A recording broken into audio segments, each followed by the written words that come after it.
Ekvadordagi Machala qamoqxonasida isyon yuz berdi. Buning oqibatida 31 nafar mahbus halok bo'ldi, yana 34 kishi jarohat oldi. Bu haqda mahalliy nashrlar xabar bermoqda. Halok bo'lganlarning 27 nafari osilgan holda topilgan. Mahalliy nashrlar bu o'z joniga qasd qilish emas, balki boshqa mahbuslar tomonidan sodir etilgan zo'ravonlik harakatlari natijasi ekanligi haqida yozgan.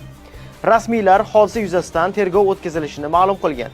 Ta'kidlanishicha, tartibsizliklar mahbuslarning bir qismini qattiq rejimli yangi qamoqxonaga ko'chirilishi haqidagi qarordan keyin boshlangan.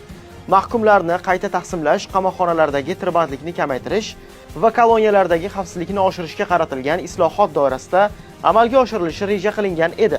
Qayd etish joiz, joriy yilning sentyabr oyida Ekvador shimolidagi Esmeraldas qamoqxonasida ham tartibsizliklar yuz bergan. Buning oqibatida kamida 17 kishi halok bo'lgan edi.